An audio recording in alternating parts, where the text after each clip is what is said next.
What's up, you filthy casuals? Welcome to the Casual Shenanigans Gaming Podcast, a podcast all about everything PC gaming related. I'm one of your hosts, Jeremiah, otherwise known as Jerem Gaming, and I'm in a happy mood. Joel, why am I in a happy mood? Amen, brother, because we all talking about happy things today. All right, someone who's not from the deep south. What is this podcast called? They're apparently happy. Okay, the rule for tonight's podcast, and people got to keep us, is I'm going to be tracking any negative comments. You can, if you say a negative comment, you get a demerit. So let's see who gets the least amount of demerits for this podcast. What happens if I... At the end, nothing, just... Okay, shame. There's no consequence. I might be the loser on purpose. So this is like the gold star preschool system we're working on here. Yeah. Okay. This is the public school system. No spankings, no actual consequences for failing. Hey, spankings aren't always bad. Just saying. In public school, they would be, because you shouldn't be getting spanked in any context. He was homeschooled. He doesn't know. Or he knows all too well. I used to get so many spankings all the time, get in trouble. Oh, me too. My friends, we were in public school, like we'd be out playing, and my dad would just like literally yell from the upstairs window, is like, because he would I would get in trouble during the day. Well, I was at home with my mom doing schoolwork, and I would get in trouble, and she would call my dad, and he said when he got home, I had to remind him that I was in trouble. So I always hoped he would forget, and sometimes he would forget, but then he would remember the next day, and he would remember I didn't tell him. Were you fighting at school? What? Were you fighting? I was a bully to my brother.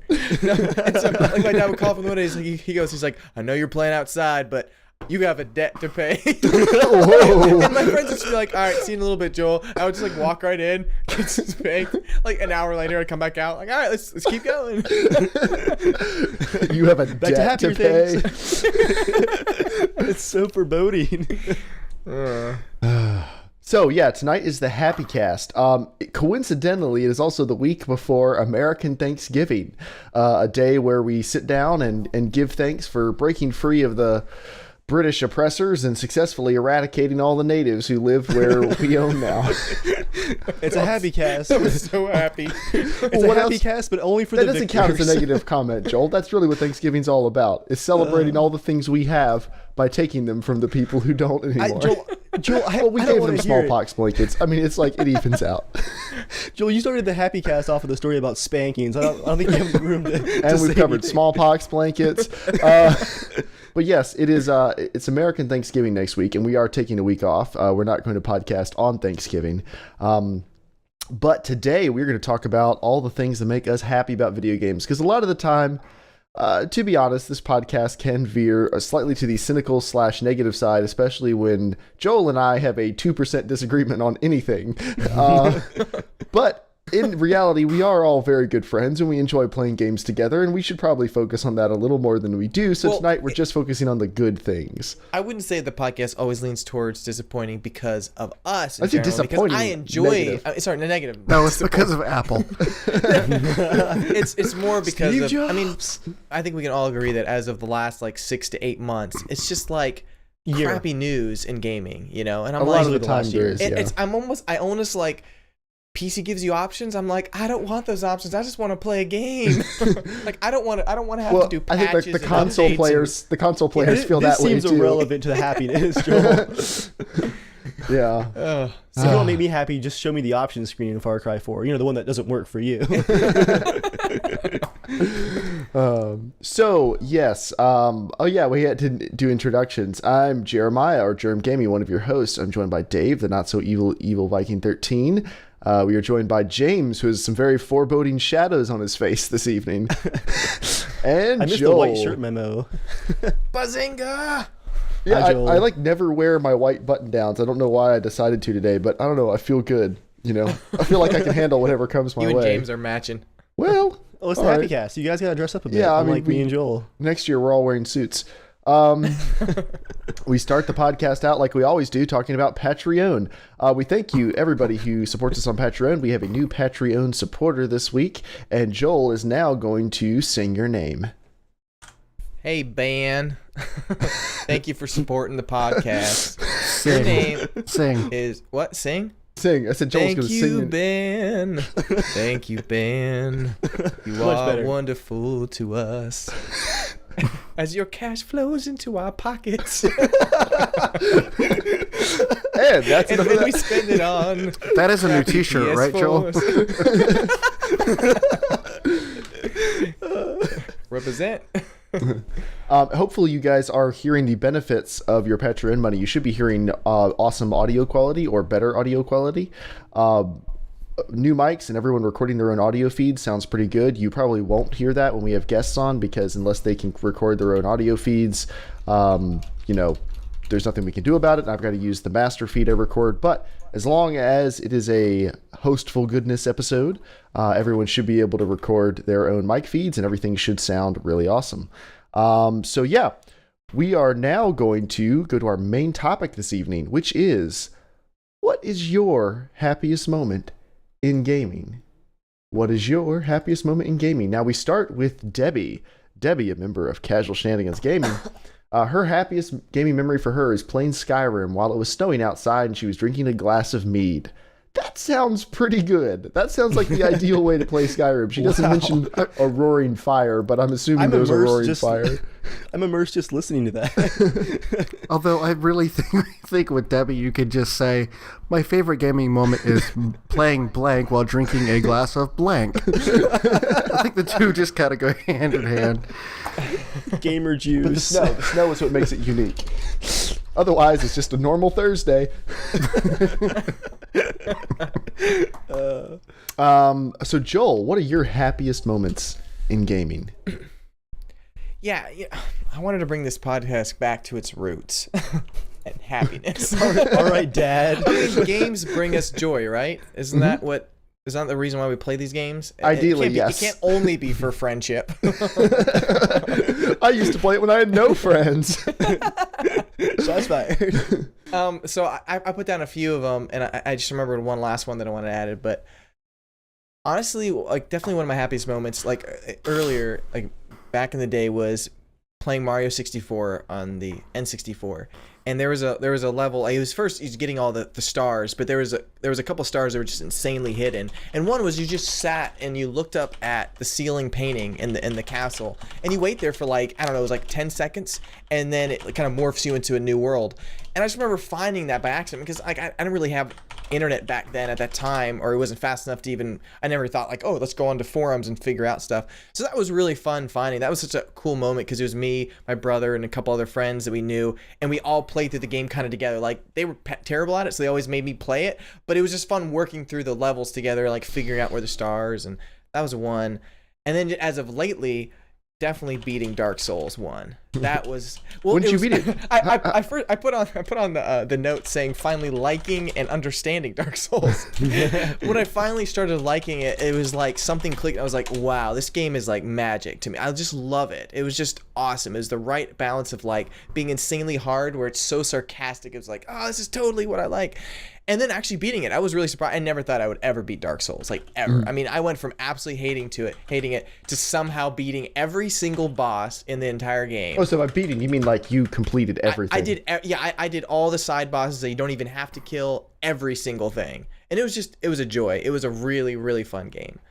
And then the last two would be spoiler alerts for Half-Life 2, but I think it's okay. But the freeze glitch, at the end of Half-Life 2. Do you guys remember that part? Yes. Mm-hmm. When the game just freezes. I mean, my computer wasn't that great at the time, so I literally thought my computer froze, and I'm like, oh crap! And I look around, and all of a sudden I hear like the G-Man's voice coming. I was like, no way! And it's like, oh, it was just so cool. I remember I was like, guys, like no one cared about the game. I was like, but it's so guys, cool. oh yeah, I'm alone. That was an awesome moment. And then when James got me to finally play the Knights of the Old Republic, and I got far enough that I enjoyed it, and then I beat the whole game, the twist in the story of Knights of the Old Republic, definitely one of the best gaming moments. So. You keep mentioning the twist. One of these days, I'm gonna play it. Yeah, you just need to dive in, man. Just give it a shot. Do you have an iPad? Yeah, because it is on the Wait, iPad. nope, don't anymore. Never mind. Oh, okay. All Apple devices are successfully purged. The Apple TV's going up for sale. One iPhone sold tonight. Another one's for sale right now, and the iPad was sold last year. Oh, I'm almost free. And I was gonna add one more, but I figured James would mention it, so I'm gonna let him mention it. You know. Yeah. I know. Fallout 3, I'm guessing. I know the exact moment too. Oh yeah. No, so that those are a few that I remember. And there's a bunch of other ones that are great, but those I just remember being like just so. I the Half-Life 2 one. I like can completely remember where I was sitting. I was at college. It was my first semester. And hey, that's where I beat it too. First semester of college. The other guys were in another room, and they were just like hearing me. I was like, oh my god, I was just freaking out because it was so cool. I mean, because I had been waiting for Half-Life 2 for so many years. So yeah, that's mine. Cool. Dave, what are your happiest? I kind of want to hear gaming James's moments? next because I feel like James is going to be really close to Joel. We have a I'm good gonna steal your segue. thunder then, Dave. Uh-oh. I'm gonna start off with yours because this was on my list too. I just didn't put it up there. Definitely playing Halo when there was no online. Oh, and yeah. getting just multiple TVs in a room and multiple consoles and hooking them all up and then just just having just a huge group of guys and everybody eating Matchmaking snacks. that worked. Yeah. Yeah, I couldn't resist putting it down. I know it makes Joel happy that I have some console stuff up there, but back when I was still on dial-up internet, like multiplayer games on my PC just weren't a thing. But all throughout high school, like all 4 years, I had a great group of friends, and like at least twice a month, like almost every year, we would have LAN parties for Halo. Like I remember when the Xbox 360 came out, and it was like everyone was trying to like pool their money to get all the Xboxes upgraded for like the next LAN party, and like everybody was all excited for Halo 2. But consistently all throughout high school, so much fun. Like nothing beats trash talking your friends, like right there in the room, that hot, boiling hot room. Dave, do you remember when you'd have the LAN cables from room to room? Like my favorite is you'd have an intense match. I mean, everyone's so sweaty and hot, Yeah. But like when you feel like you hear this roar, like yeah, and everyone comes storming into the room, like oh you son of a, like it's just You so hear the much shouts fun. from That was room to that was room. Battlefield You just 2. don't have that anymore. Like That was Battlefield 2 in that college. anymore. We set it up on a LAN, and I had never played a Battlefield game. And so the first day, the Jihad Jeep? I called it Exploder Truck. yeah. I came up with Exploder that. I truck. know tons of other people So had done creative. this before me. I didn't know that. So I came up with it. And You yeah, it's- discovered it. Well, I mean, I discovered it on my own, not knowing that right. thousands of other people were doing it. And so the awesome. first time someone was driving towards me in a tank, and I hopped out of my buggy and blew it up, and I heard from like 3 rooms down the hall, "F you!" I was like, "This is amazing." Yeah, the amount of this is so stereotypical, but it works. The amount of Mountain Dew and Doritos that I consumed at LAN parties in high school, I should not be alive right I'll now. be young and skinny and pizza. forever. Okay, Get the okay. cheap and pizzas. Little Caesars pizza. Can I- Little know. Caesars pizza. Can I propose an idea? We need to have a trip to James' house. You do a true LAN party. Dude, Pecor has an original Xbox with Halo, or we I don't know, we'll get some game that's LAN based. Get Joel, Doritos.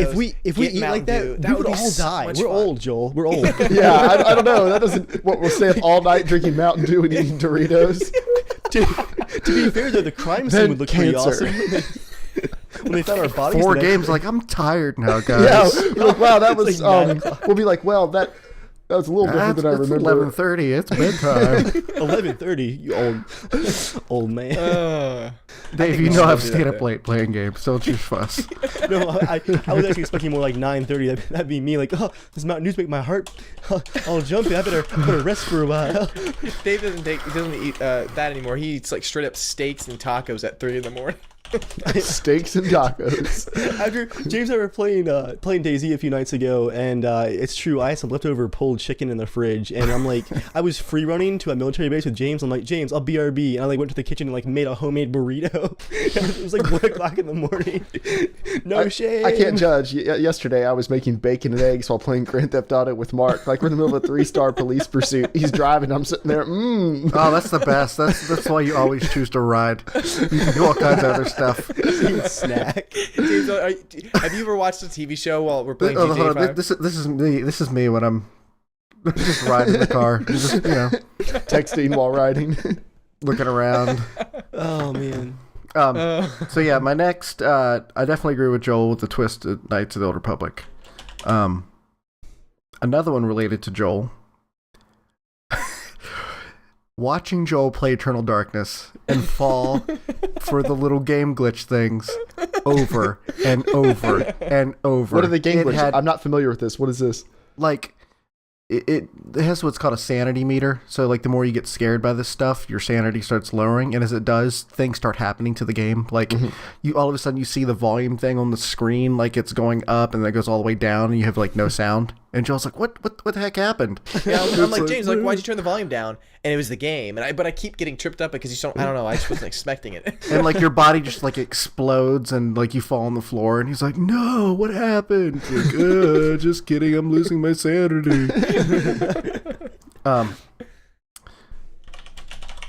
Playing Super Mario Brothers 3 when it first came out, like going to my friend's house and staying up all night. James is old, guys. Shut it. I was around. I remember. I was around. I don't think I was old I didn't enough. own it. I was Some old friends enough of to mine remember. had it. How old were you when it came out, Joel? Actually, you don't have to answer that on here, but I doubt you were like. When did it come? Because I was born in '85. So. Anybody want to look it up? I was born in '89. Wasn't it? Super Mario Brothers 3 was SNES, right? No. No, that was. Was NES? Wow, it was NES. Yeah. I might not have been born. I feel like it was like '87. I think 87 feels right. Yeah. Wait, Super Mario. Everyone's googling right now together I'm not. 3. as a team. No, I'm not either. I went for it. And I'm like, oh, look at all the hands. Dave, we're moving. both too young. It doesn't apply to us. 88. 88. Okay, yep, wasn't October born. of 88. No, that's Wow. Japan. I was born then. Yeah. Ultra confirms 88 in chat. I'm happy with that answer if we want to move on. No, Move on. really, Are you sure it was 88? It's Japan in '88. So Well, then it would be it was here 90 later. Not It was 90. no. 1990. Yeah. No. I was I'm born. on Wikipedia. But The NES Ultra Famicom, knows yeah. all. Yep, 1990. So you were old enough to at least have Yeah, I seen mean, it. like it was people owned it. I don't think I was around when they just bought it. Like, but I remember shortly after everyone was playing it. It was crazy how long games lasted back then. It was like, Well, 'cause buy you a were game, young It's and like you you- had it for 4 years. Yeah, though. because your parents wouldn't get you any others. Like Yeah, that's my all we had. nephew has been playing like one of the Lego games for like a year and a half now. He doesn't know there's another world out there. To him, like, this is gaming. This game right here is your life. Simpler times.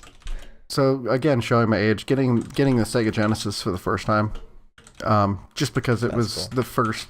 I mean, I had the Atari before that, so I would say I made a generation jump, but that was the first like 8-bit to 16-bit, and like arcade-like graphics and stuff. It was exciting being a kid. Do you back know then. how Apple keynotes always say like this iPad is 400,000 times better than the original one? Which I would think like, why don't you just do from the last one? Because it's not that big of a change anymore. They can't be. Yeah, It's but- 18% better. But now I want to see PCs when PCs come out, like new like CPUs and stuff. It's like it's quadrillion times better than the 16-bit Sega This Genesis. hard drive, if you had this much storage back in 1965, it'd take up the entire state of Texas. Like, that's not really applicable information. So useful. All right, Yeah. but two more. I wanted to add. I forgot about this one, Joel. Your first time playing all those Atari games, and we recorded them. We haven't.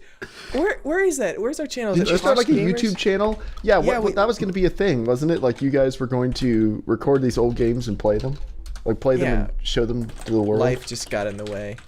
Anyway, let me get my last Oh. one away so we can move along. Okay, here we go. And this is the one. I'm This is the posting one that link. was on Joel's list too. But walking out of the vault for the first time in Fallout 3. There it is. Yep. It just. I don't know. I wasn't expecting it. I honestly, when I started playing that game, I didn't look it up much. I saw that it was like an RPG. I didn't play Oblivion at the time, and so it was a brand new experience for me. So you went in blind almost. Yep. Wow. And I just understand walking your out love the first now, time, I was James. like, holy crap, it's DC, but, obviously not DC that we all get to drive to. Right. yeah. But it was similar If enough we that it just lived had close that to charm. that. I think Anyway. a lot of people drive to DC. I think you can drive there from anywhere, Yeah, I'm pretty sure. In the Anywhere. US. Hawaii. except Hawaii. They have boats. Boats that carry You cars can too, drive a actually. boat. You can drive a plane. They had to Anyway, get a lot more after the 40s. but to also add to that, hearing the radio station for the first time, like I never expected that I would like that music that much, and it just stuck. I think that's how I grew to love 80s music, was playing Vice City. Like just cruising around, running over people. I don't want to lose your love tonight. Somewhere a soccer mom's just like, we gotta legislate. We gotta legislate. What was that? This feels like an irresponsible amount of fun. I can't put my finger on it, but it feels like kids shouldn't do this. Can we ban this possibly? All right. Well, that's it for me. Cool. Yeah, that's pretty awesome. Dave. Well, James took my LAN party thunder, but I think that's like a pretty much almost universal shared experience for certain groups of nerdy people. Honestly, I don't think even he needed to be that nerdy to really enjoy it back in the day. I mean, Halo 1 was like when it started to just be like really mainstream, I think. I know a lot of people now that don't do any gaming, but they were so into Halo. Yeah. Well, it's Yeah, like that's Madden true. or COD. Like you don't have to love gaming to. It's a major entertainment thing that happens every year.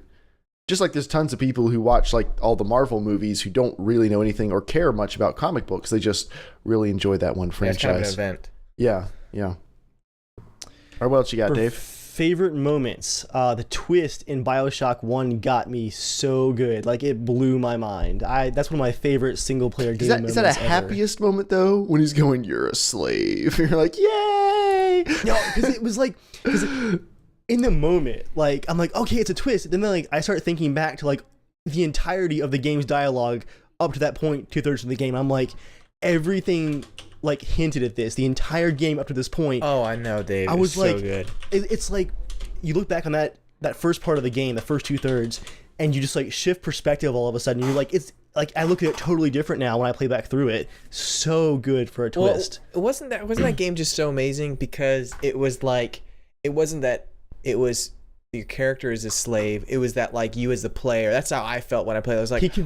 oh my gosh, I totally just did it. Like, because I mean, the same when you like install a program and it's like read the agreement and stuff. I'm like, I agree. I don't care. Like I felt like that where I was like, oh my gosh, I should have actually listened to what the guy was saying. Like sometimes you just kind of like, yeah, give me the arrow, I'll go there. But he said he was trustworthy. He said he was going to help me. Can we change the saying, Joel, to where it's like a slave clicks I accept. A man reads the terms of service. A very old man reads the terms of service with lots of free time. On top of that, obviously BioShock 1 was just a fantastic game mechanically in the world of Rapture. Oh, beautiful. And then of course I've got to have DayZ mod moments. Joel, do you remember the first night that we both played the mod? I think it was just me playing the first night. Like I was trying it out, and I'm like, Joel, we gotta try it. Yesterday, Dave. The second and I'm day, still hoping for that experience. me and Joel. Wait, is that a negative? Is that a negative comment? No, this is hope. It's just happy happiness. hopefulness. That's like saying, slipping. I hope you turn into less of an ass someday, Joel. We can get real passive aggressive here. I hope nothing happens to you later. Truly hope. All right, so Joel, that first night that we played together, okay, I hadn't played ARMA 2 in, at that point, 3 years. I had put it aside because my computer couldn't handle it. My poor CPU was getting crushed. We get Joel, you all right there, little buddy? Did I just kill Joel? He's having a moment. I think Joel He's having a moment. Very I really can't understand what just happened. I'm just gonna keep going until Joel gets composure here. Okay. I've never seen Joel do James, this. give me the helicopter signal, so I'm gonna keep going. Roll out. Move on without me. That's right, Joel. We did find a helicopter later. Thank you for reminding. So the first night, it was playing at night. It was back in the early days, the first weeks of the mod. Like the servers were full. Most of them were like full day-night cycle with nighttime. We get lost in Chernarus. We like run into this guy, and I'm like, Joel, should we help him? And like voice chat was broken at the time, so like you could only chat over global. So we're trying to get over global. Joel, are you okay? What's going on? Joel, don't drink that water. Don't drink that water, Joel. You're gonna drown. That noise. All right, I'm gonna pause my story, Joel. What happened? I think I missed something here. I don't know if I can say. Oh no! What does that mean? Nothing. Continue, Dave. You're just amazing storyteller and just made me laugh.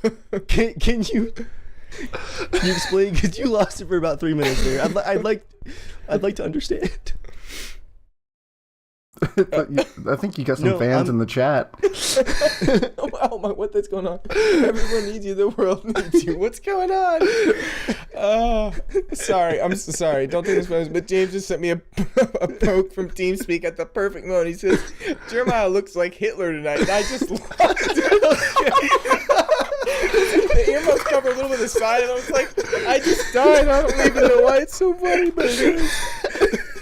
Okay, so it wasn't that you thought Shinaris was hilarious, then. I feel a little bit better. Oh man, I'm dead. So you just thought I looked like Hitler. I'm cool with that. If I could inspire people half as well as Hitler did, I'm doing all right. We'll derail I can't there. even. Oh.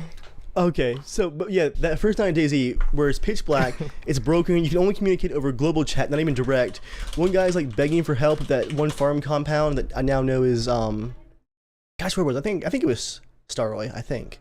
But we played until the sun came up in game, and Joel, it was like 3:30 in the morning for us, and like we get to the coast, and like the sun's coming up over the coast, and it was just an awesome experience. And then of course, you know, some of the group stuff in DayZ, once everybody got hooked on it, that first time that we all went to the Northwest Airfield as a group, and that huge nighttime firefight, the first time that we, you know, met at camp and all that stuff. The one where I lost the Ural and we all died? No, you always forget the first one where like we were creeping up and Joel was trying to like bait people with a flare, like it wasn't working, so we're just like, let's just loot like the barracks. But we didn't realize there were like 6 people crouched in the dark just waiting for people to come. So we just like charge in, this huge gunfight erupts. That was amazing. Dave, I bet you can probably agree. Our favorite moment in DayZ was probably that. It was the first night or the second night. Remember, like I remember telling like, Dave, you got to get the mod, right? And so I installed it, and we came home, and I had gotten in before him just for a little like maybe an hour or so before he got in, and I got shot, and I had like the post processing on before we realized we could turn it off so you don't have the crazy blurring. But I'm like, Dave, I can't see it. I'm just crawling around, and I put a flare on a road, wait for other people to come down so I could snipe them and take their health or whatever. Take their health? That's not how health works. No, but I remember Dave and I, we went to some like little orchard area, and there was some guy that was like with a flare, and he was like, you guys friendly and everything, and we were just like totally freaking out during that part. It was just so awesome. It was like, it's we're so on a great real too, adventure. Joel, because of how broken that was. Like I was saying, like voice chat wasn't working, direct chat wasn't working, so the guy was talking to us over global, so we're like trying to like read his messages to us, like, I see you guys there in the orchard, but like in all the retarded global chat spam on the mod, everyone's like, who just sniped me in Cherno? LOL, I just saw your car go by. We're like trying to read messages and all that mess. I don't miss global chat. But oh man, those first weeks and months really on the mod were fantastic. That's it for me, I think. DayZ, DayZ, DayZ, DayZ, DayZ, DayZ. So people already guessed that in chat well before you took your turn, Dave. Yeah.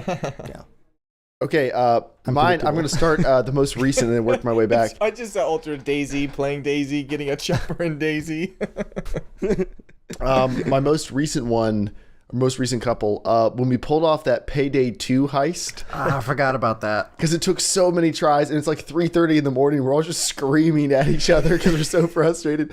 And there was the one, like, we got in and killed, like, I think every civilian died in like a 5-second window. And there's I that think we moment, made wait, $3 after guys, all the penalties. did we do it? Did we do it? And everyone's like, we did it. And we're like, stay calm, stay calm, stay calm. And my heart's just going, just sweating all over. I'm like, no, you stay calm. funny. The best was the 30-minute of silence as we looted. I know, it was like this nice warm summer breeze was blowing through there and just taking a casually. Oh yeah, we were On live top of streaming a it. pile of Ultra's telling us bodies. everything we're doing wrong. Yeah, that was really good. He's like, and then- you need to do this. We're like, but we just killed everybody, so that worked too. Yeah, the duper heist in DayZ. We had our own DayZ server for a while, and there was one guy who was on there were a couple people who were on consistently, and there was one guy who was on all the time. And Dave and I were driving around up north looking for tents and running them over, just like people who were duping stuff on our server, because duping was really easy in the DayZ mod. And then we came across this campsite out in the woods that had our UAZ, which had been stolen like earlier that week. It had our UAZ and it had tents with so many guns, like the most guns we'd ever seen in game. So we both started freaking out. We were checking the player list. There was only a couple people on. So Dave went to get vehicles and met up with Aaron, who used to play with us, and Yoshi. and they came back and brought vehicles, and we were loading all the weapons into the vehicles. Like we were just gonna steal them all. A whole campsite. A whole camp of dude weapons. We're just gonna load them all in the vehicles and steal them just to spite the guy. We were like uprooting the entire camp, and we were almost done. And like we were shooting was it a bus, I think, like to blow it up. And the guy spawned back in. I actually, in the video, if you go back and watch, I ran right past him because I didn't know. Like it's the guy, yeah, another guy in a ghillie suit. And so a gunfight erupted. He shot Dave. He shot me. I was bleeding. Dave died. We were driving off. Like I'm bleeding. I'm frantic. Like I gotta pull over and bandage. We don't know what's happening. And then we successfully drove all the vehicles all the way home and parked them. And I mean, they were gone within a couple days, but that was like just like heart pounding the entire time. It was so perfect too, because we had lined up all of our vehicles loaded with all that guy's gear, like in a line, and you were shooting the bus. And so when the guy spawned in, I'm like it's actually him. Like, what are the freaking odds? It's like the 5 of us, and then just him on the server. He spawns in. I get killed, you shoot him, but we have the vehicles all lined up. So once you guys like shot him, I'm just like, get the trucks out of there, and you guys just like all get in. Like the whole convoy just rolls out of his campsite with all his stuff. It was beautiful. And then the good old days of Battlefield 2 in college and after college, playing with friends. I successfully got maybe 10 people in our dorm playing Battlefield 2. And it was really awesome because at that point the game was old enough it could run on most people's computers, at least on lowish settings. So we would pretty much every night there was at least a few people playing, and some nights we had like 6 or 7 people. And our last week of that semester, the week I graduated college, we got everyone together. This is after exams, right? Well, I was a graphic designer, so I just had final projects. While everyone was freaking out over exam week, I'm just touching up my portfolio and applying for jobs. It was awesome. But yeah, for everyone else, I guess it was past exams. I don't really care. But we had a really awesome time. We played for a couple hours. Like, it was pretty amazing. And then the early days of Battlefield 3, where like the whole group was playing together pretty consistently a couple times a week. Like, the game was super solid. That was a really fun experience. Also in college, when Modern Warfare, the first one, came out, Chris and I had just met each other like 2 weeks before that. And we started playing it together, and we beat the entire campaign, I don't know, 5-6 times, all the difficulties. Modern Warfare, Call of Duty 4. Good. Yeah. And then we played so much multiplayer. It was our first semester, so we didn't have a ton of schoolwork. So we'd come back from class and like just play it for hours, just swapping the controller off in between matches. And we got like really good in Modern Warfare. I mean, a lot of people did. But like that's when Call of Duty was just blowing up, and that was a ton of fun. For single player stuff, Half-Life 2, episode 2, pretty much that entire time I just giggled the entire episode. Like the battle sequences, like there's the giant strider things around in the forest, just epic. like blowing up buildings and stuff. At the time, that was the most epic gaming I'd ever seen. I was playing it on I think my PS3 is the first way I played episode 2, because I beat Half-Life 2 on my PC and then got the orange box with episode 1 and 2 on my PS3, and it was it still looked really good. And it played really awesome. And then my last one is actually something that's been going on for 15 years, and that's playing Age of Empires and Age of Empires 2 with my brother.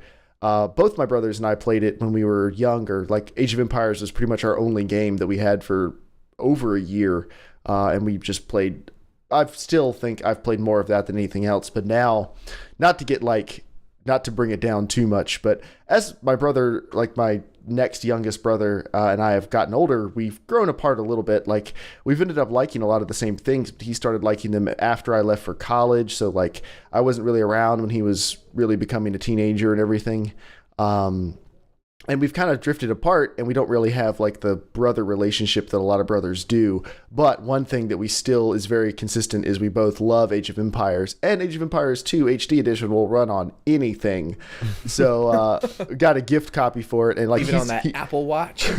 He's probably he's in the military now. Like, he's in the military. He lives a couple states. So, oh my gosh! Thanks for bringing us back down, Joel. Happy cast. Yeah. Those are his happy sounds. Well, no, this part's happy. He's in the military. He lives a couple states away. Like, we really, like, we're not great at communicating with each other and, you know, hanging out and stuff, but we can still hop on Age of Empires every couple weeks. Sounds like brotherhood to me. Yeah, well, yeah. We can still hop on Age of Empires every couple weeks and have an awesome time. He kills me every single time without fail. but it's still a really fun time. So that's some of the happiest I've ever been while gaming. Gaming with you guys in general, I'm pretty happy most of the time, but that like stands out as a pretty singular thing that's really, really awesome. So yeah. I have one last thing to add that James mentions was playing GTA 5 on the 360 with John swimming in the ocean, and there was some really weird delay, and we were like jumping out of the water like dolphins. So I really hope that has come across to the PS4, because that was the best night ever. I was crying laughing. Please link that in the chat. Oh, yeah. Is there a link to? Do you have a video of Dolphin Night? Oh yeah, I do. He's only got his audio, but that's all you need. Oh yeah, I've got this. You got this. Of course, one of Joel's favorite moments is just being a dolphin with John. Oh yeah, it's actually just the called gayest of all swimming. the animals. It's a blowhole. Dolphin swimming. Just skip ahead for the dolphin swimming. It's amazing. Oh, so good. All Everyone right. gets quiet to watch the video. Why Why don't you link with time? I mean, it's only like a 4 Joel minute does not video, understand so. how to link YouTube videos without including the entire playlist. He can't link time. He can't use the shortener for the URL. That sounds negative. He only links. Say it positively. Oh yeah, I think And I love him Dave for just it. got himself a negative. Dave just got a And I love negative him one. for it. I love you for it, Joel. What you needed to say, Dave, was I hope Joel one day can learn how to link. There is an YouTube videos. opportunity for Joel to. There's an opportunity to improve himself. Just like how I'm so excited that there's an opportunity for a patch to make Far Cry 4 play better. I'm so excited. This is like the passive aggressive happiness podcast. Let's be honest, We you don't guys. have joy. Thank you, I Pierogi, hope for Joel has so scanning much ahead in room the to video improve and it. telling everyone what they I want to know. know. All right, it is now time for the news. And this first bit of news is not actually news. I'm not sure why I put it in here at this point, but there's so many awesome games have been coming out the past couple of weeks and coming out in the next couple of weeks. Far Cry 4, Grand Theft Auto 5, Assassin's Creed Unity, Smash Brothers, Dragon Age Inquisition. I'm sure there's more I'm forgetting. Call of Duty. Like, what are you guys looking forward to playing over the next couple months of the holiday season? Because it's all pretty much coming out right now. What are you excited about? Well, we've already been playing GTA. Gonna play it more So that's tonight. going to be more exciting to play. Although I have to say it looks really good. It does. Like playing it from the last generation to this. I think think if you could tell 15-year-old you there'll be Grand Theft Auto one day that you can play with friends online. You would be like, yay! It looks so real. Or Jeremiah, if I told told 25-year-old James. I was gonna say 15-year-old me's like, GT what? Yeah, what is that? 15-year-old James is like, fire! we have 3D games. We got Wolfenstein. I want a game that's like. Wait, we got. Never mind. I'm not gonna say it. I'm pretty excited to play. Joel, you get so close. Wow. I knew what you were gonna say. I'm keeping it positive. It's more not talking. I'm pretty excited to play Dragon Age, but I've actually played the other two all the way through. I mean, the story hasn't been great, but for what they're saying, I think it was IGN that said they've put 90 hours into it. Dang, so it's Yeah. more like the first one then, right? Because the Yeah. first one was huge and epic and long, and the second one was a little, I don't say dumbed down, but it wasn't. No, it was dumbed down. It was dumbed down? Okay. I mean, like if you refer to dumb down as like removing mechanics from the first game, making it a more linear storyline, all that. I mean, it was dumbed down, Okay. streamlined. I guess you could say to stay positive. Dave doesn't want that second demerit on his record. I didn't know they held such weight. No, Joel, no. Joel's gonna strap the Oculus Rift onto your. Am I like? While you're asleep, Joel's gonna strap the Oculus Rift onto your face and just start playing a loop of Alien Isolation. I wake up on the Taco ship. Crusher Simulator. Someone's just urinating on tacos. All your coffee is decaf. Speaking of Oculus, I downloaded this a little demo called. It was just like Fear of Spiders demo. It was actually really hard to do. You put your hands down on the table and it looks like you're sitting at a desk and it looks like it has CG arms that are on the table, right? and you look at a certain icon that says more spiders, and you can see less spiders. Well, the longer you look at more spiders, it introduces new waves of adding new spiders. And dude, I literally I couldn't keep my hands there. It was what would you have done if Joy had walked by and started touching your hand, just going? Oh my gosh, yeah. Like Joy was in the room, and I'm like, oh, I can't do. Like even just having the mask on, looking, because they're like sitting around, but then they'll like crawl up near the hand and look like they're about to touch like this. And then sometimes if you look at them, they'll kind of look back like they tell you're looking at them, and they kind of like flinch like they're gonna jump. It was nerve-wracking. John tried it, and he was a boss. He just totally did it. He's not scared of spiders at all, so I'm definitely a little bit more scared of spiders. But we know right. Jeremiah's not scared of anything. That's Joel not played true. DayZ like a boss. That's Joel, not what you mean to true. say is that you wish you could improve your relationship with spiders. I wish. Spiders and Joel just haven't come to the culmination of the deep friendship he knows they'll one day have. Oh, so it's a All touching right. story. Next bit of news. The next battlefield will return to its military roots, which I found interesting because the only battlefield that hasn't had military roots hasn't even come out yet. I know, that's such a weird idea. I'm not saying this to be negative. It just seems weird that they're already saying the next one won't be. It's like, I mean, why don't you just let the game come out and like be successful or be a failure, but like let it come out first, like give it a chance. They're like, don't worry guys, this next one's going to be amazing, but the next one after that's not going to be anything like it. Yeah, I laughed at that because I was wondering, I'm like, wait, are they already like dissing that game in the next Star Wars game? I'm like, I can't wait for Star Wars. Well, the next Star Wars game isn't a Battlefield game. But in all intents and purposes, it's going to be basically. It's pretty much a Battlefront is really awesome basically Battlefield mod. Battlefield. Yeah. Yeah. But yeah, that was kind of interesting. All right, we have Star Wars trailer news. What's up with that? I just thought I'd share this because I got excited about this, and this is a happy cast. But there was, and this is not really spoiling anything because it doesn't tell you anything. But basically, someone had seen and heard that basically the new Star Wars trailer is going to come out soon, and someone got possibly a rumored look at it. And basically, it's going to be just a couple, fade in, fade outs of different characters and the costumes and stuff like that, and the environments and stuff. And towards the end, it ends with the line "Wake up" or something like that. I think that's what they said.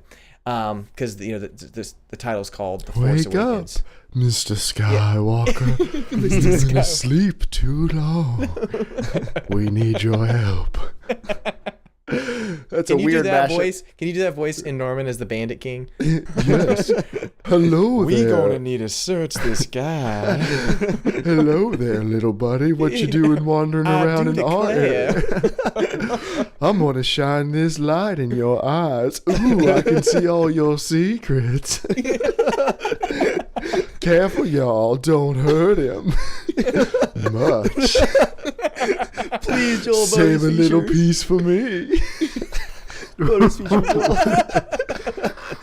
We need to record a radio drama. Yeah, can we pretty much do a redub, like a special features where we redub all the audio? Yeah, as a radio. We actually have a plan to do that for the whole movie. Well, yeah, that could be the sax track, the sexy sax track. I know you had a friend who offered to do the sax track, but can we get the sexy sax man to redub it? It'll all be just the one song. But the last thing for the Star Wars trailer is that after the logo, they always have a little stinger at the end, and it's supposedly going to be the Millennium Falcon flying towards you, just shooting lasers and stuff. And I'm like, I'm gonna freak out. Now, when are you going to see this trailer? Is before the next Marvel people think movie? it's going to be before the end of this year. Mhm. So I'll tell you, Possibly. And I think that'll be. Oh, yeah. I mean, that'll be an insane teaser, which that's kind of all I expect. But I was hoping that the teaser wouldn't just be a logo. Like Right. I was hoping they would show at least. Well, usually movie shots. teasers have a little bit more. Like the Avengers Age of Ultron teasers, 2.5 minutes. Like I'm not sure what's Yeah. a teaser. Yeah, at but that they point. had something before that. That's though. 1/60th of the movie. Do you remember the Man of Steel teaser though? Yes, The Man of that- Steel teaser literally was just the Superman logo. Like that was it. Well, that was the first one. Then there was That's the original. Then there was the one where it Age was of just Ultron. like him brushing his hand through like the grass, and then like the Yeah, yeah. clothesline with the really inspirational music, and then to stay positive. The movie could have more lived up to the expectations set by the trailer, but yeah, it was still a pretty good teaser. I saw a really awesome trailer. We went to see Interstellar this past weekend. Debbie and John were in town, and we went to see it at IMAX. Not just IMAX though, the at the local Air and Space Center. So they've got a real IMAX screen where like the sound is physically painful at times. In Interstellar, where like the spaceship's taking off, like it feels like your chest is compressing. Like, oh, it's beautiful. But they had a Fast and Furious 7 trailer before the movie, and I spent the whole time just. Spoilers to how much I love the Fast and Furious movies. Here's the whole Blu-ray set right here. And 2 days after Thanksgiving, me and some friends. James, you coming up for this? I think I might. Ooh, me and some friends are going to marathon all 6 Fast and Furious movies. Oh my. Ooh, Vin Diesel. Let's steal some cars. Getting the case of the vapors. Apparently Jeremiah's a plantation owner tonight. I think Joel's bringing out more of the plant. Like I don't feel that in my character. I'm not feeling the plantation owner. I see myself as like a distinguished gentleman with a fedora, a bunch of cigars, and a big basement where I have fun activities. And an army. It's more of a community of like-minded, like-skinned individuals. His is not this, James. It's slap a seal. Wow. Dave, you're red. Yeah, it's a little warm in here, actually. All right, next bit of news. ISO, which is a monitor company I've never heard of before, but ISO is coming out with the new FlexScan EV2730Q. People, come on. Name stuff, things that people will remember, please. But they're coming out with a 26.5-inch square monitor. It's 1920 by 1920 resolution. They're calling it, quote, wide all around. It has 78% more pixels than a standard widescreen 1080p monitor. They said the vertical space is convenient for displaying large amounts of information in long windows, resulting in less scrolling and a more efficient view of data. They said this makes the monitor ideal for displaying information such as CAD or program development data with a more complete overall view on screen.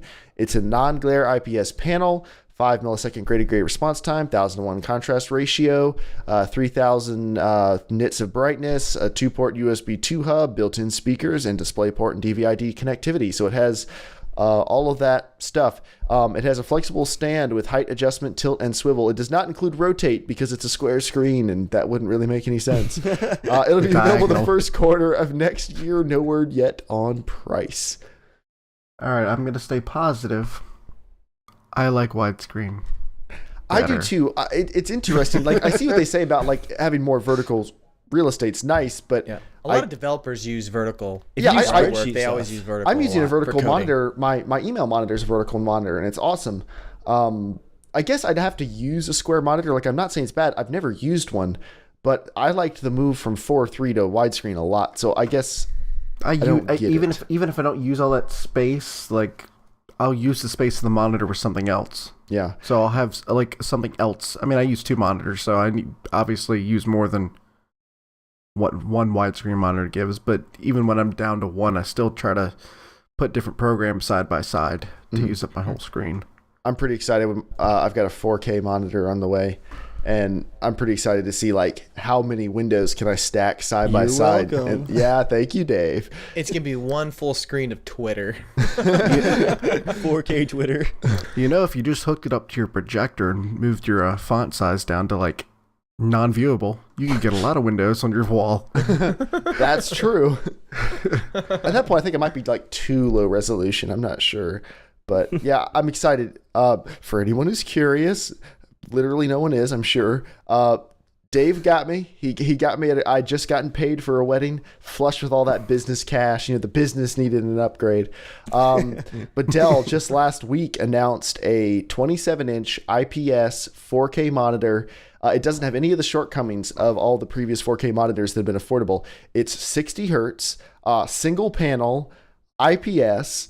Has all the display, like it has a good Dell stand, so it's got the rotate, all the tilt, swivel, height adjustment, all the awesome Dell features. It has USB 3, it has HDMI 2.0, it has DisplayPort 1.4, like it has all the adjustments, everything. It was $700, and then as soon as it came out, people on Slick Deals figured out how to stack a couple Dell coupon codes and get it for $500 shipped.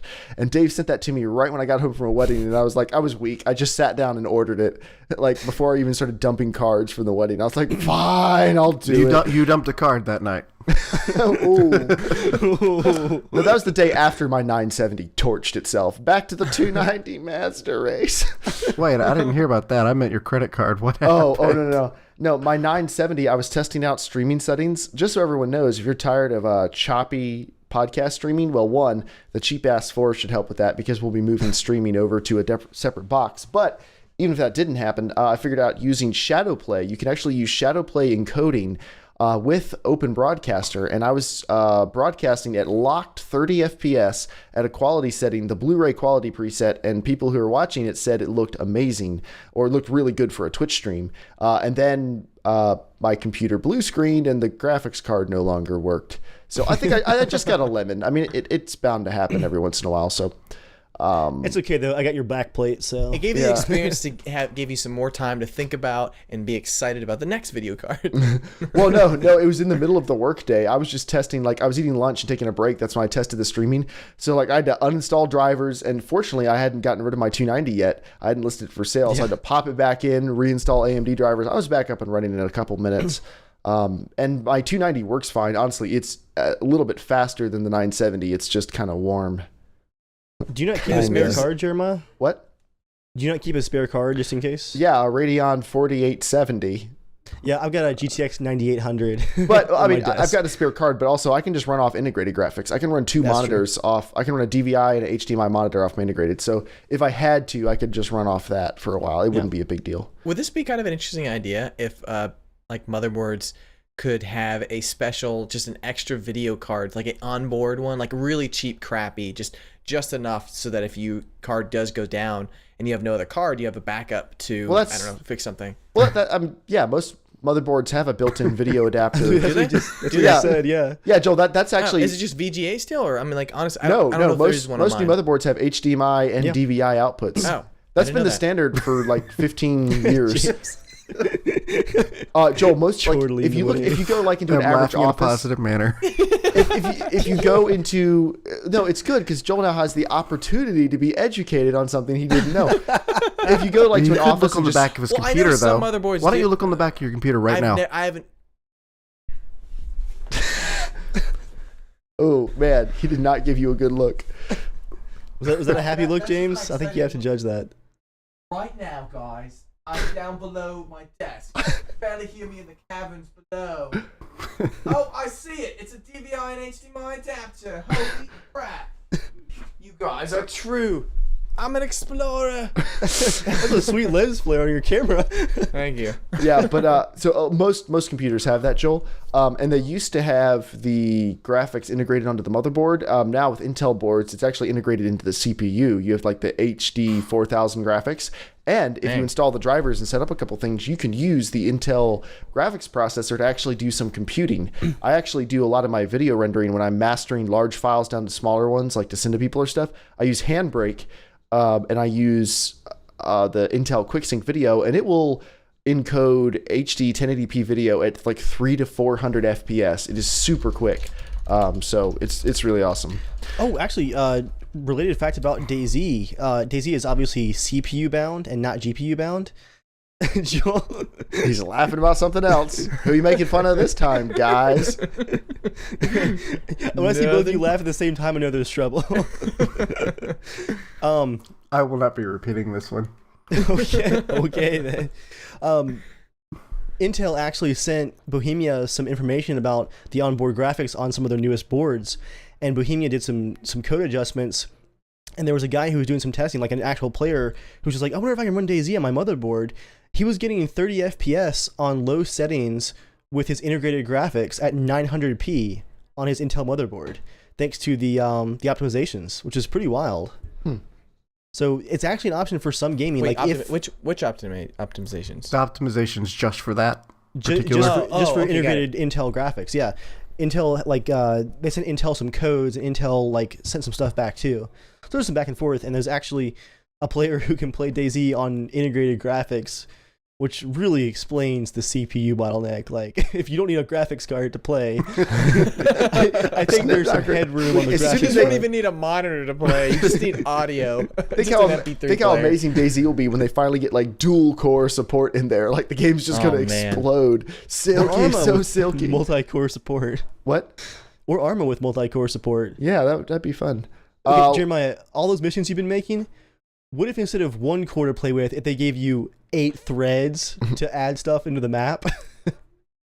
all It's my on me, missions would run flying faster than vehicles. 15 FPS.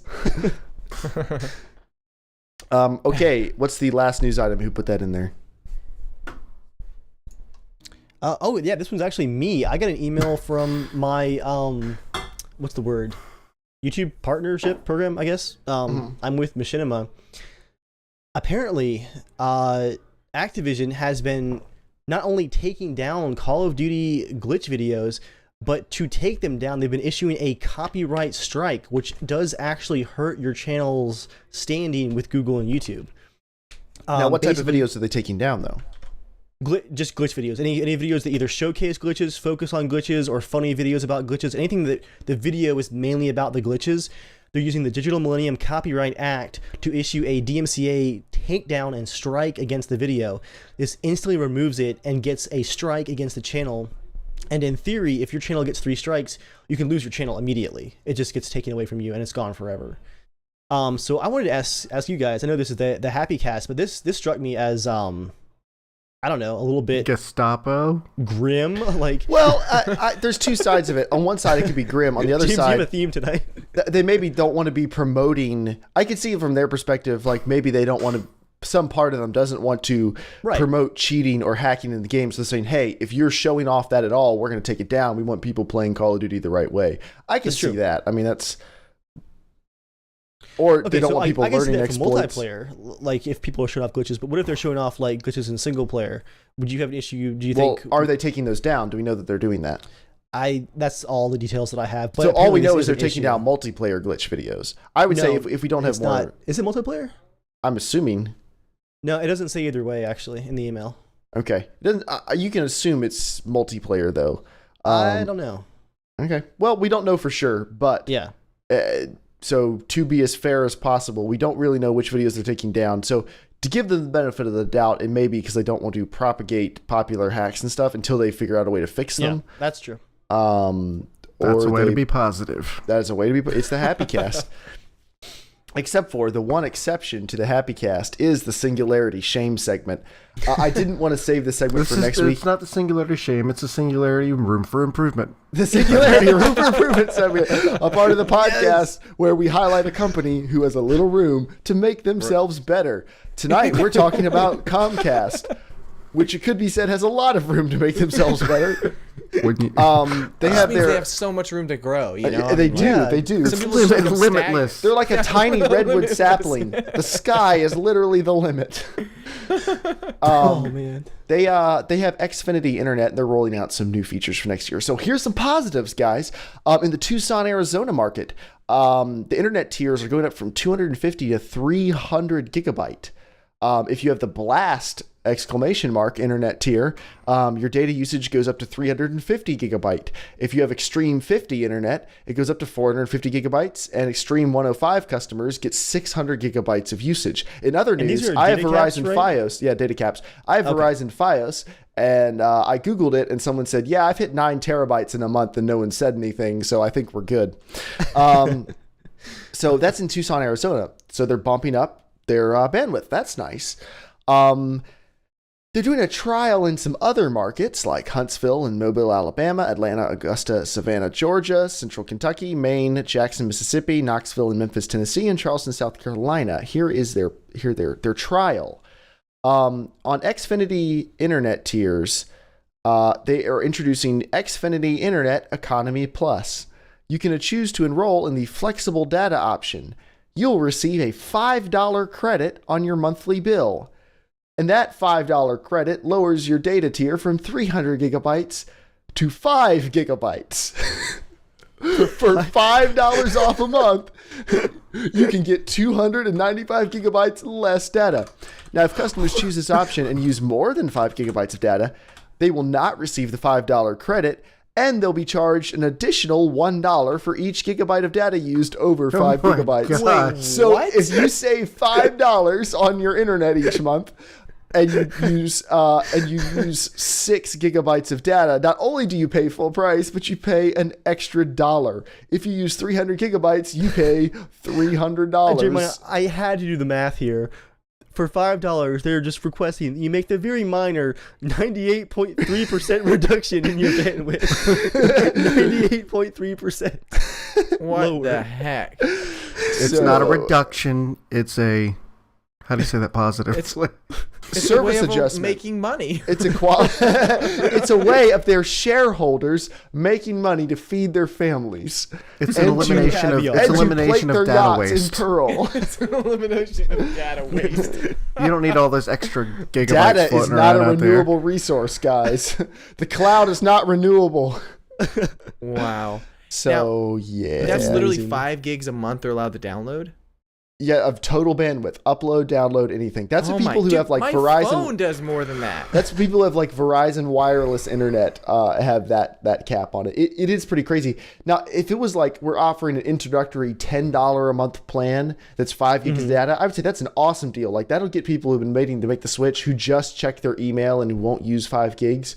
That's an awesome plan for them. But $5 off is bordering on insulting. And by I mean bordering, it's insulting. It's close to the border of insulting, but it's most definitely insulting. I've used 12 gigs so far this month on my phone. You don't want to know how much I use on my home internet. Like, it's not pretty. It's anytime Dave's like, hey, can you upload the mod pack again? I'm like, 12 gigs, send her up. On your I think I home use the internet? Mhm. That's physically impossible. No, Joel, I my think he's right, uploads. Jeremiah. I What think do you he's do? right. What are you He downloading? backed up an entire movie. Yeah, I back up my movie. How So many I'm backing up- terabytes is that? How many? What do you mean? How many terabytes? How Is many your terabytes movie? are you uploading? 3. And actually, I just added another 2 terabytes onto it tonight. Oh, is this all your like photo stuff? Everything I Okay, own yes, is okay. backed So up you on do the beat cloud. me up. Beat me up. You do beat me up in a happy way that makes me stronger. The truth comes out here in the podcast, guys. You're watching it live. Dude, the all the Comcast stuff kind of reminds me of the Portlandia episode. It was like, you have unlimited plus family. Oh, that's cool. What is it? Does that give you limited text? No, you have to get the family unlimited plus extra edition. It's like, what is that? It's like he says, it gives you 100 free minutes for $99. It's always like, it gives you free unlimited stuff for a fee. I love the name Economy Plus. It's like, you're a cheap bastard, but we're going to let you feel a little bit better about yourself. Economy You're cheap, Plus. but you live in style. The El Cheapo Special Edition. Well, that's like that's like Game That Special sounds like Edition. something it's like, Dave would have. It's like Call of Duty Yeah, it really Advanced. does. Cheapo internet. It's like- That is the Dave. Call of Yeah, Duty I mean, he says Advanced he's cheap, Warfare. but he likes nice things. Big Sorry, go Dick ahead. Operator Super Swag YOLO Edition. It comes with plastic dog tags and costs an extra $20. It's like, guys, come on. I know someone's going to buy it, but you should feel bad. You should feel excited about the further room for improvement you have. By not buying those things. It is now time for mail time. It's mail time. I was waiting. That was You can possibly one write of our into the longest show ways, but- at, what can they write into, Joel? What's the address? You can write it into at casualshenanigans@gmail.com. You did not sound confident that entire time. I couldn't remember. It's the Twitter one that's the Casual Shenanigans. Casual Right? Shenanigans. You did say at casualshenanigans@gmail.com. 2 ats. I did. Oh, well, you can email us at. Right. I gotcha. That gotcha. makes sense. It makes sense. I'm sorry. I apologize. You were just finding a really nice way to correct me so that you could. But it turns Keep out going, you just were keep correct and I was wrong. I apologize and I admit you were correct You all were not along. wrong. You were just not as correct as Joel. All right, our first bit of mail is from Traven Fallows. He says, "Hey there, all you happy casters. I like the idea." This is a multi-part email. I like the idea of an all happy episode. These have been some stressful times for gamers, console or PC. I'll wait. This is a listener's email. You will respect it. Let me just breathe. Get it out, Joel. Get it out. Let me just breathe again. What are you doing? What's happening? I'm confused. Stab. I'm the host, and I feel like it's getting away from me. Like I feel like we're in that weird era where like the podcast's taking over. Okay. He said, I like the idea of an all happy episode. These have been some stressful times for gamers, console or PC. What shining rays of light in the gaming industry give you hope that things aren't changing for the worst?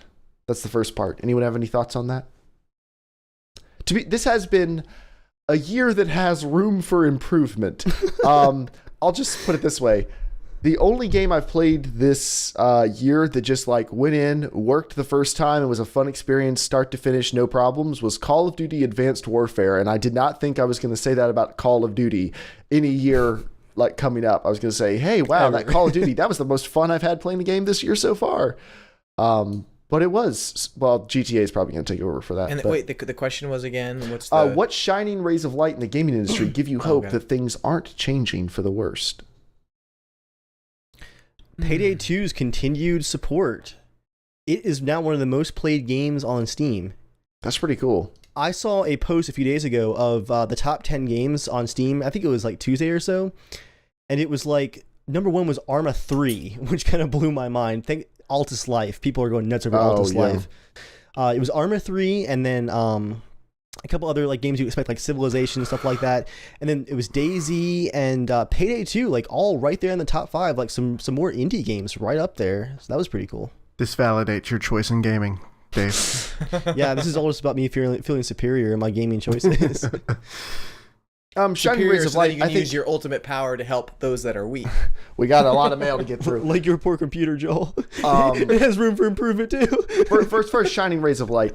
I mean, the important thing to keep in mind is when stuff is happening, when you're in the middle of it, things seem darker than they actually are. Like you remember all the bad stuff, but you really only remember the highlights from years ago. There have always been awesome things in the gaming industry, and there's always been stuff that sucked. If you want to go back to the days where, like, if a game was broken, you weren't going to get any patches because you had dial-up internet and your console couldn't even connect to it, and, like, you were just stuck.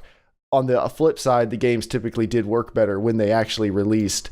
But these days, you can find out everything you want to know. You can make a much more informed decision about a game before it comes out. You used to have to, like, wait and, read Game Informer or something. Like you'd have to wait a long time to buy a game. These days you can find out pretty much everything you need to know, and you can go on YouTube and watch someone play through the entire game if you want and decide like, hey, is this worth my money or not? Now you can actually take someone's controller on PlayStation. Yeah, that's true. On PlayStation you can like borrow someone's game over the internet. That's pretty awesome. I'm waiting for someone to be able to hack that on the PS4. So he just jumps in, just steals someone's game in the middle of the night, like turns their PS4 on, and is like, sweet, I'm playing a free game. Are you saying that in a positive manner, Joel? Like you're waiting because you're excited to be able to do it? Yeah, I'm so excited. How about this, Jeremiah? How about we each pick one ray of light from the last 2 weeks for games? Can we all find something in the last 2 weeks? All right. It's been a rough 2 weeks, but I know we can find something. I'll go first if you guys want to think about it. Go for it. So over the weekend, I was finally home for the first time, like all weekend for the first time in like a month and a half. And I was digging through my embarrassingly large Steam library. There's a ray of light right there. It's just so big I can't handle it. Oh, I gotta get one. And That's what your mom usually happily says in excitement. Thanks for clarifying, Jeremiah. She's happy. I just wanted to. It's consensual. Keep going. Well, I'm glad you clarified that too. So Hi, Mom. I finally got around to the second part of the BioShock Infinite DLC, the Buried at Sea Part 2. Mm-hmm. That had a lot of potential, a crossover between Infinite and the World of Rapture. Like, that had so much potential to just be super cheesy and terrible. It's amazing. It's probably some of the best DLC I've ever played for a single-player game. I'm like, how is there BioShock DLC still in my library that I had not played through yet? And then my obvious answer was that I was super cheap and just bought it in April in the spring sale for $5. Was this BioShock Infinite or BioShock 2? It was BioShock Infinite Buried at Sea Part 2. I'd already played Part 1, but Part 2 is so much better. I haven't played Part 2. Is Part 2 really, really good? Did you enjoy Part 1? Like, was it really good?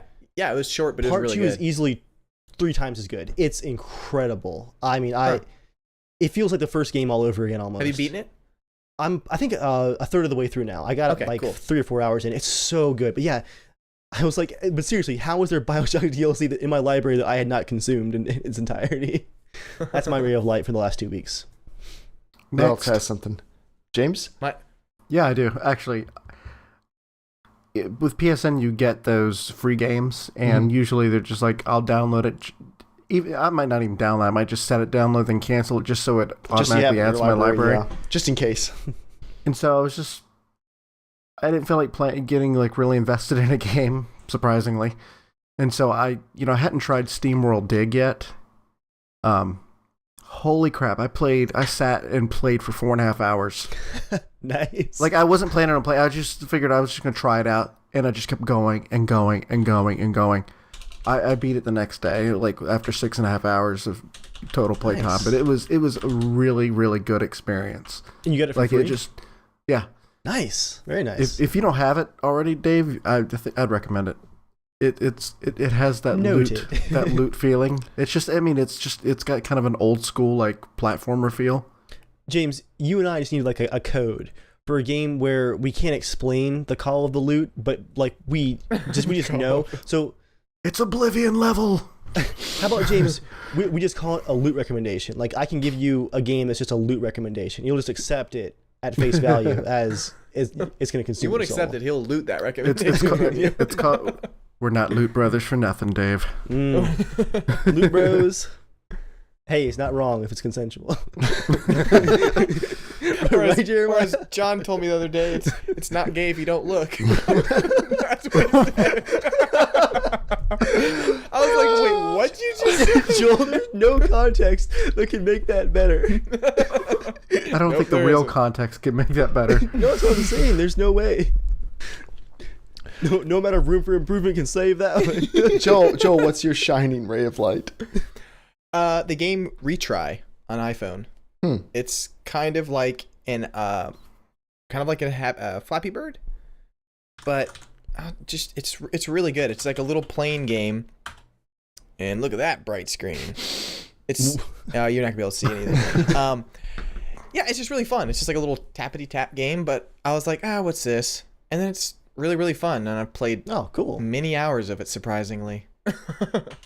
But also, I played the SteamWorld Dig too, and I was like, what is this? I usually download it because I usually download the free games because I know James is going to text me like the next day, did you download those 2 games? I'm like, I'm probably not going to play them, but I'll download them just so you know I downloaded them. But yeah, I played for like an hour and a half. Like, I was like, whoa, I just played this game for an hour and a half. It's really good. Wow. It's really fun. Reese has an amazing suggestion in chat. He said, you need to call your code for games. You need to call it Looty Call. Oh, yeah, Looty Call. Looty Call. Hey, Dave, I'm calling you for a Looty Call. Okay, guys, from now on, whenever I send out an email for us to get together and play DayZ, the subject line is going to say Looty Call. Looty Call. Every time from now on. Please make sure to only send it out at like 3 a.m. Looty Call. Everyone comes running. And my shining ray of light is, okay, there's been a lot of broken games released this year. A lot of broken games have been released in the past 2 weeks. The window, which qualifies, what we're talking about.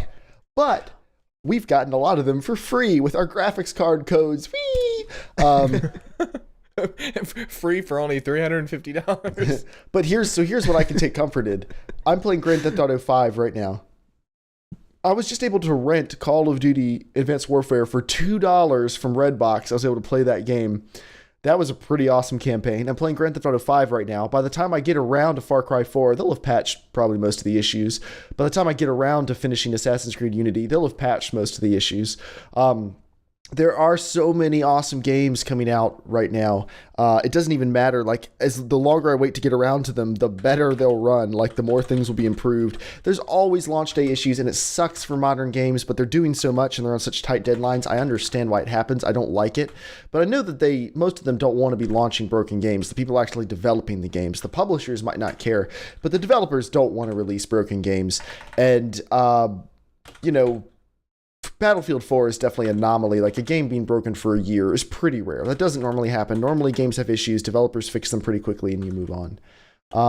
So, yeah, to me, that's a shining ray of like light. Nether. They just moved on. Yeah. Yeah, dude, that made me sad. They passed on. That made me really sad. To a better place. They passed on to a better place. Yeah, thank you for your letter, Traven. He had a little more in there. He had a question about Assassin's Creed Unity that I did not understand, so I skipped it. And then he had a question, what's the first thing you do as a fresh character in DayZ if you're playing alone? And I would say my first thing is I go look for food and a weapon immediately because you're starving, you're thirsty, and other people can kill you. So after that, then you can start looking for other things. Anyone else have anything to add to that? Don't do it. If I'm already geared up, then just look for somewhere to find better loot carefully. I was going to add too, don't pull a Yoshi and in your excitement to join up with the group, sprint across 2/3 of the map and then die of starvation like on the road in front of your group. Well, that sounds like Debbie dying or experiencing an opportunity to go to DayZ heaven with food in your backpack. No, Jeremiah, she experienced the opportunity to create a new character. It's a very exciting time, like fresh slate, new loot. Very exciting.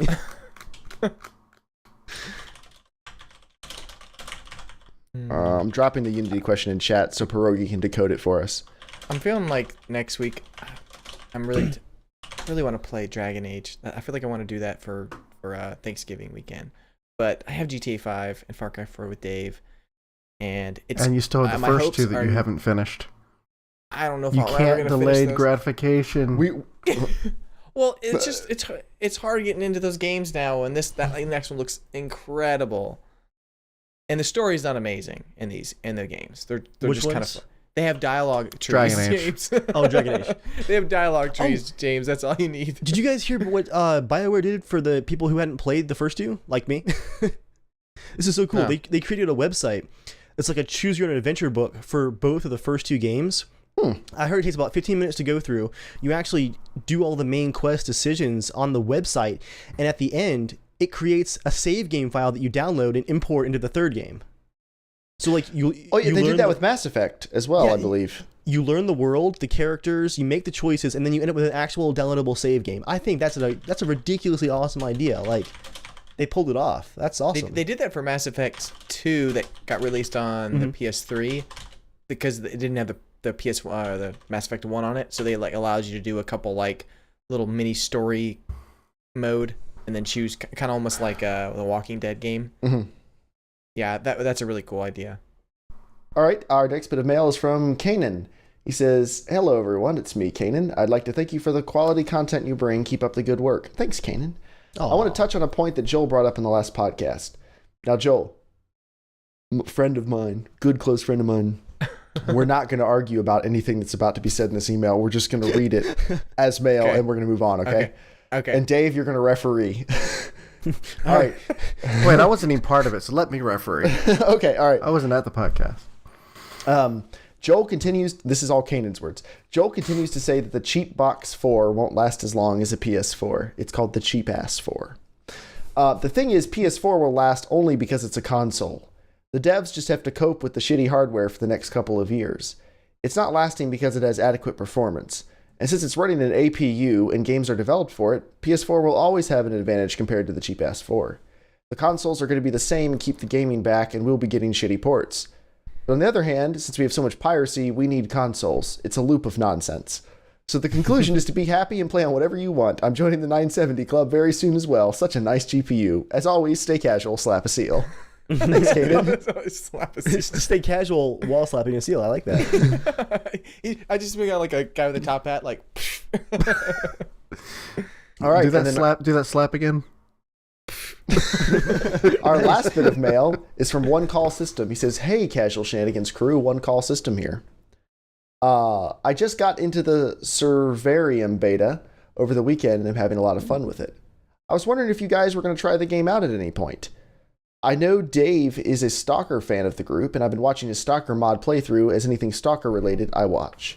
At the moment, the beta is pretty bare bones. It has 5 or 6 maps and is basically COD Team Deathmatch, but with the feature on collecting batteries and bringing them back to your base to power up a contraption which protects you from the storms, and the storms are in-game yet. So I don't know if that means they're not in-game yet or they are in-game yet. They're planning to roll out a complete world with monsters galore, DayZ style, when it releases. I'm super pumped about getting into this world and would highly suggest you guys try the game or at least keep an eye on it. I guess I sound like a Vostok Games shill right now. I guess those are the developers of it. I don't know much about Servarium. Yeah. Okay, but yeah, Dave, I guess, knows all about it.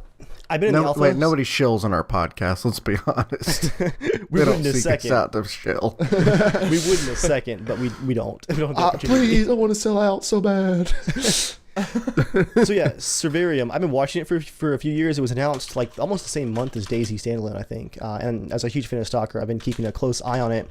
I've been in the alpha since like March. I haven't even played it yet for two reasons. First off, the current game mode is just deathmatch. I mean, it's neat. The maps look beautiful. The engine is beautiful, but it's just deathmatch. And additionally, the only test servers are Russian and only go up a few times for testing. I haven't found that like sweet spot yet. And my ping to the servers is like 380, which for deathmatch is going to be pretty horrific. But I'm excited about the final product for sure. They seem to be actually taking their time with it, and they have a bunch of the environment artists from the Stalker series working on it. And if you look at the screenshots, it's like it's what everyone was hoping Stalker 3 was going to look like. It looks incredible. James, have you seen the Serverium screenshots before? No, I haven't. I'm going to hook you up later, man. It's like Stalker but modern. Hook you up. Yeah, I should try it at some point. I'm sure I will, but we're aware of it. All right, and so to be part of the show, you can write into casualshenanigans@gmail.com or tweet at casualshenaniga. You can also rate us on iTunes. We just noticed the other day we have 17 5-star ratings on iTunes. Thank you guys very much. That's really awesome. Got that iTunes swag. The podcast is steadily growing. We have a lot of cool guests lined up for you guys in the next couple of weeks. I'm sure you guys are really going to enjoy. But as we wrap down the podcast, it is now time for 90 Seconds with Joel. Is there a 90 Seconds with Joel this week? I'm sorry. I probably could have checked. Yeah, okay. yeah, it will kind of. This is the part of the podcast where Joel talks about whatever he wants for an indeterminate amount of time. Ooh, but this week I can't argue with him. Joel, I'm so happy. Talk about whatever you want, buddy. I'm here for you. Let's do this together. This one I think you guys are gonna like. Just last week I completely remember. I was like, wait a second. I wonder if my mom still has this. So I called her. She still got it. Mm-hmm. No, I called her yesterday, and I was like, hey mom, I was like, do you happen to still have any of those boxes with some of the, our school supplies back from our homeschool days and everything? I used to write tons of choose your own adventure books, like full choose your own adventure books. These are one of my favorite books. They were like video game books. This is how Joel escaped from his childhood to be like, do you want to run away and never come back? Or you can flip to page 500 to end it all right now. Those remind me of the movie Big. Yeah. I like have this. Yeah, go ahead. Anyways, so I called her and she's like, yeah. She's like, I still have the box. She said she saved like every little popsicle stick, everything I made back then. She's got everything. So I'm going to go, I didn't get a chance to go back there today, but I'm going to probably head over there tomorrow and pick up some of them. I probably have about 10 of them if I have all of them. But the one is about like a crazy circus and a crazy clown that's like on a murderous rampage. And some other just interesting one. I have one about like some guy going up some snowy mountain and find some mystery thing. I'm guessing you didn't share these with your mom. I don't think she ever read them actually. But my brother used to do it as well. He had some as well. But I thought it would be really fun if you guys allow it on a podcast. I'll find one that's a little bit shorter, but I thought it'd be really funny. I'll read it and you guys choose what happens and see how long you guys can survive. But because I don't know, I just thought it'd be really fun. But I'm thinking about actually taking photos of each page and putting it into a PDF to just save it, because I'm like, okay, it's just kind of crazy. Yeah, scan it in. My writing's about the same as it is. Future generations deserve. I know this. Joe, we can release him as Patreon perks. James, his writing has room for improvement. Yes, it does. It's called me. Ooh. The truth. It's the truth. All right.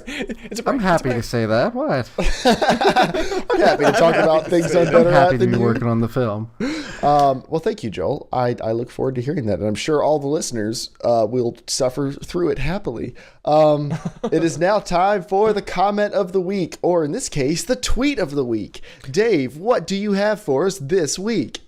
So, I didn't have any super hilarious comments this week. I had some that I rolled my eyes at, but this actually caught my eye tonight. Two streamers I know, Fred and Emily, over from London. Oshi7, and his wife actually. They're married now. They both stream together. They play a lot of DayZ and ARMA. But it was the timing of this series of tweets that ended up in my timeline just a few hours ago. It was like the spacing in between the progression that I just lost it laughing. So I'm just gonna read Emily and Fred's tweets of the incident that happened after the stream tonight. So our first tweet is Emily. So, I leave the room to talk to Ben and come back to find Fred trying to order ice cream and whiskey to eat in bed. 5 minutes later, Emily.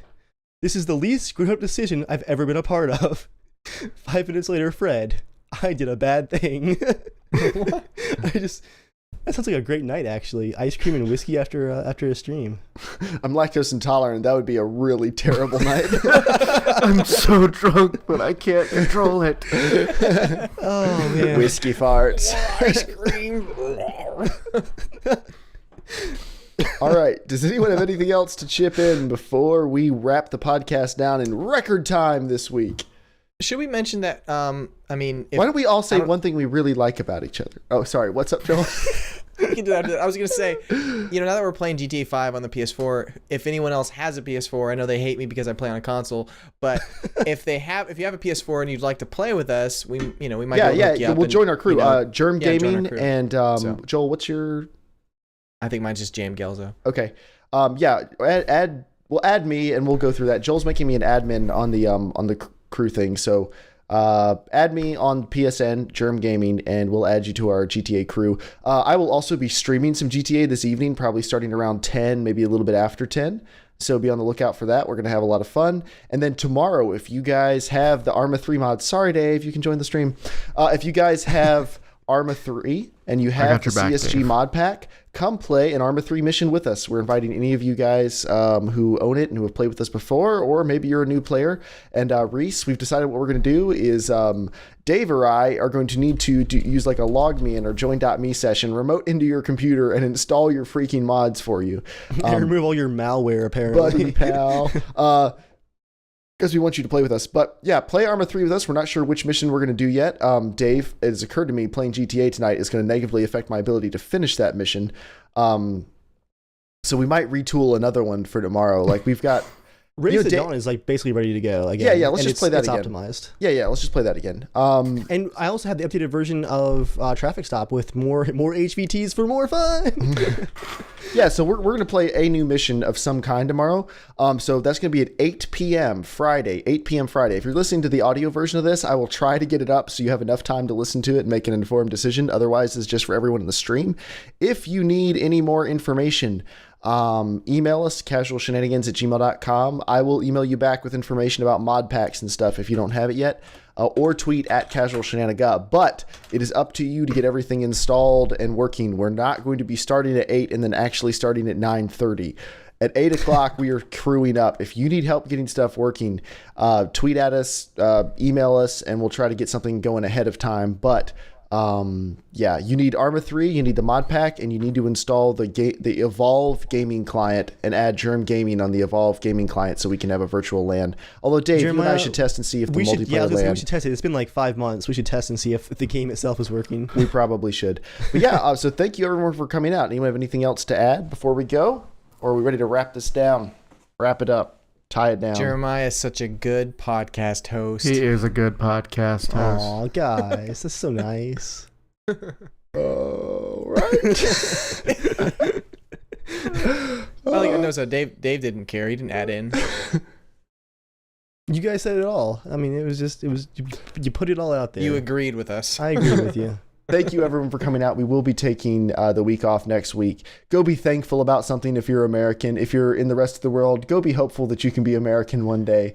And guys, be thankful that we exist. Don't forget to join us, guys, after the Happy Cast, after Thanksgiving's over. Join us in the Christmas season for the Angry Cast. Hey, all I'm going to do is tease this, guys. Loot Cast 2014 is coming. Just get hyped. And this could be a new segment on the podcast, America Fact of the Week.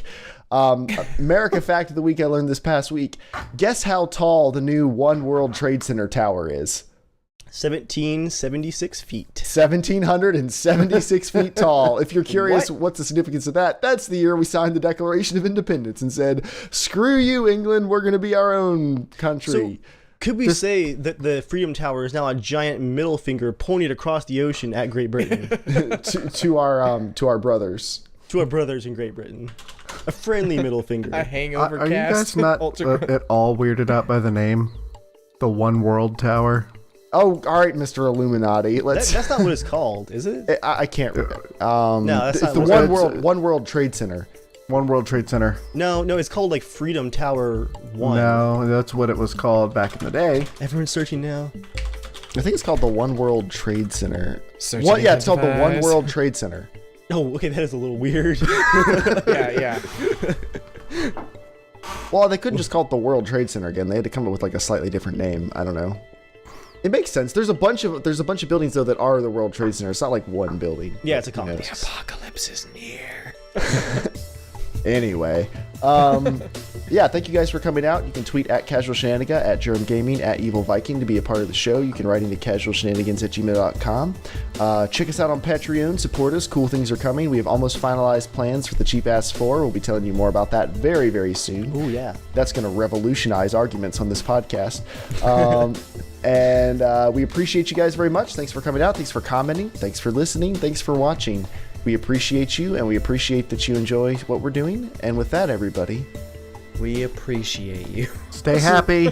stay happy. Stay happy.